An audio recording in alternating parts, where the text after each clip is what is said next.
Hello everyone, Ryan here. This video will be a review on SellerSprite. Essentially, I'm going to be discussing the pros, cons, features, pricing, and more of using this tool. If you are an Amazon seller, then you know that finding the perfect product is like searching for hidden treasure. And surely it's not just about luck, you need the right tools and insights to guide your quest for success. So whether you're a complete beginner or a seasoned pro, SellerSprite's product research tool is the ultimate partner in identifying profitable products and boosting your sales on Amazon. And in this tutorial, I'm going to be talking about the features of SellerSprite, putting some of them to the test and uncovering whether you should be using this tool for your Amazon FBA business or not. So to get started, you will need to log into your SellerSprite account or create a new one if you don't have one already. When creating an account on SellerSprite, you will have to choose between the plans that they offer. And essentially you have two types of plans. For the monthly plans, there is the free one and the standard plan at $79 per month. And even though there is a free plan available, it is very limited when it comes to your research tools and features. For example, you are limited to only 5 for your first records when it comes to keyword mining, keyword research, and the reverse ASIN keywords. And 5 does not really get you anywhere. And beyond the monthly plans, there are 4 types of annual plans. Not only do these come in with a 16.67% off, but they also unlock the full capabilities of these tools and features that you can use on a daily basis. Such features would include unlimited access to keyword mining, keyword research, and the reverse ASIN keywords. To make the deal even sweeter, you can enter code TM35 at checkout, and then you would be able to access 45% off SellerSprite plan monthly or 35% off for a full year. So go ahead and grab the discount if you haven't already. Moving on, once you've logged in, you will land on the main SellerSprite dashboard. So to access the product research tool, hover over the tools tab in the top menu and then click on product research under the opportunity finder section. SellerSprite makes it incredibly easy to find products when it comes to the product research. However, you need to have clear goals and parameters in mind for your product search. It would include such factors like the niche or product category, your target price point, your budget for sourcing and advertising, and your desired profit margin. Having these guidelines in place will help you use the SellerSprite filters to their full potential. And that way you can avoid getting overwhelmed by the sheer volume of data available. Next up comes our setting up the search. So the very first thing that you need to do is to select your marketplace. And SellerSprite supports all of the major Amazon marketplaces. And for this example, I'm going to use the United States one. After that, you have the option to choose a specific time frame for your search, and this defaults to your last 30 days. But you can adjust it to analyze historical data from a specific month or year. After that, you can view the search filters. So on the left side of the screen, you will see all the main product categories. So let's say that I'm primarily interested in the home and kitchen niche. You can see how easy it is to choose the niche that I want to search for. And then I'm going to head over to the filters on the right side and start narrowing down my search criteria. This is incredibly simple because SellerSprite offers a ton of different filters that you can use to zero in on products that really match your specific goals and requirements. So you can see the units sold, and this refers to the minimum number of units sold over the last days depending on what you chose for time frame and the beginning. And I generally set this to around 300, which works out to about 10 sales per day on average. After that, you can choose the revenue. And here you want to set your target monthly revenue.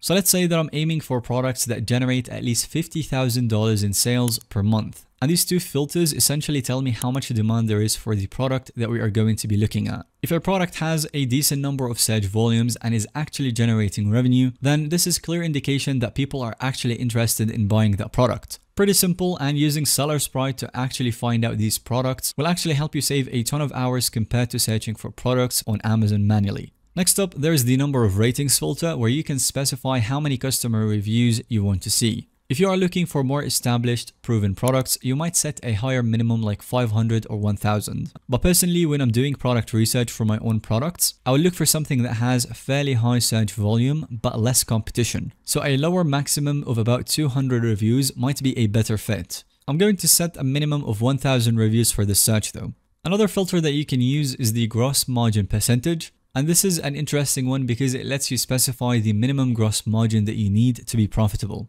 Keep in mind that this only accounts for Amazon fees, not your sourcing and the shipping costs. So you can say it is a pretty decent indicator, but I would typically aim for a gross margin of at least 50% here, as the actual cost for the product would be a little bit higher and the actual profit would be less. The fulfillment type filter lets you choose between FBA or FBM. So fulfilled by Amazon or fulfilled by merchant. I'm going to select FBA only since that's the business model that we are interested in. Of course, there are a lot more other filters that you can explore, such as the BSR, the bestseller rank, weight, dimensions, and so on. So you can go ahead and select what suits you, but the ones I covered are the most important ones. So for now, I have a pretty solid set of criteria and I'm going to move on with them. Once you've got all of your filters set, just click search and then let SellerSprite do its work. So based on my criteria, SellerSprite has generated a list of potential products to look into.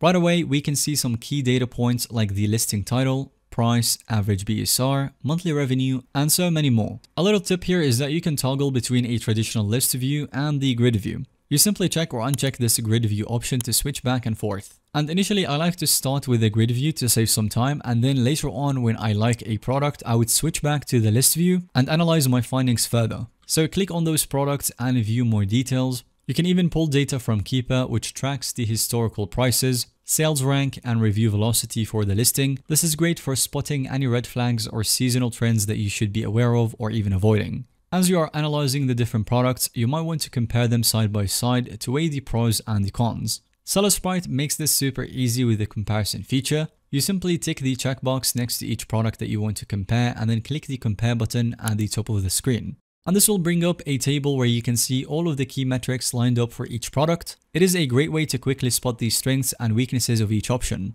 And if you have found a product that you're seriously considering, then you can add this to your product tracker by clicking on this icon right here, and this saves the product to your account so you can always keep tabs on its performance over time.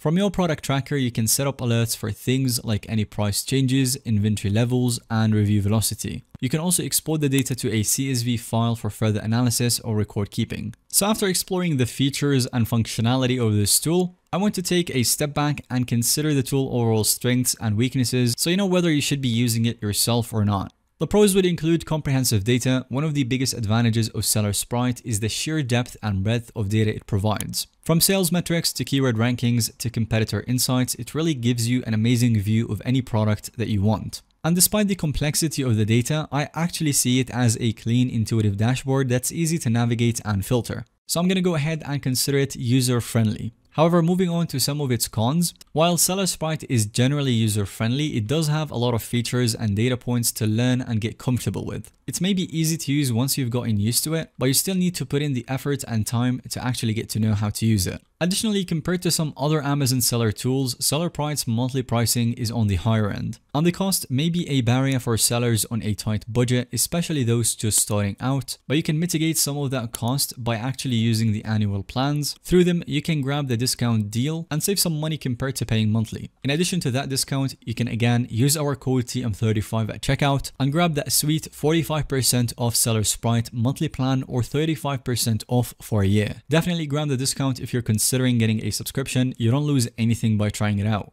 But overall, I believe that the pros of SellerSprite far outweigh the cons for serious Amazon sellers. No software is perfect. There may be a little bit of a learning curve at first, but once you've got the hang of it, SellerSprite can save you a ton of time and guesswork compared to manual research methods. And that will be all in today's video. Thank you so much for watching. If you found today's video to be helpful or informative to watch, go ahead and give it a thumbs up. And don't forget to subscribe to our YouTube channel so that you don't miss out on any follow-up content that we can make related to this one.